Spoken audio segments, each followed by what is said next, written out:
রাজনৈতিক দলের নেতৃবৃন্দকে আজকে আহ্বান জানাবো, সকলেই এই কৃষির সমস্যা, শ্রমিকদের সমস্যা সম্পর্কে পরিষ্কার কথা বলতে হবে। আর হিমাগার উৎপাদন করতে হবে।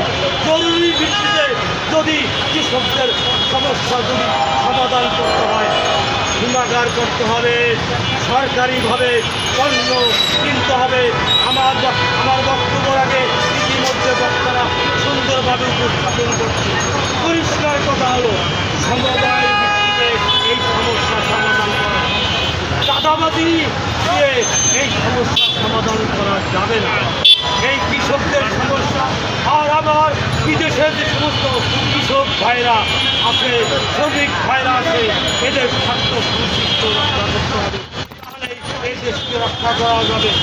এই আজকের প্রধানমন্ত্রী তারেক জিয়া খাল কাটা উদ্বোধন করতে, আলহামদুলিল্লাহ। শুধু খাল কাটা, আপনি যে কাজটি ভালো করবেন তাকে অনার করব, আর যে কাজটি জালিম শেখ হাসিনার মতো যদি লুটদার থেকে মন্ত্রীদের আসলে বসিয়েছেন, আমরা ইতিমধ্যে পেয়েছি। এবং ইতিমধ্যে যে সমস্ত উপদেষ্টা লুটপাট এবং টাকা পাচার করেছে, সেই টাকা আদায় করার জন্য 7,500 লক্ষ কোটি টাকা এদেশ থেকে পাচার হয়েছে।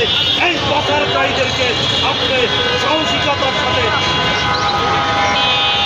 বলি, আপনার পিতা মহামান রহমান, আপনার মা এবং খালেদা জিয়া যেভাবে এই দেশ নির্মাণের জন্য চেষ্টা করছে, আগামীতে দেশ নির্মাণের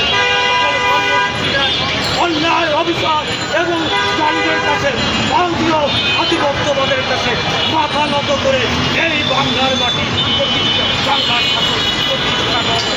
আর আমাদের উদ্দেশ্য এই আমাদের যদি আমার কৃষক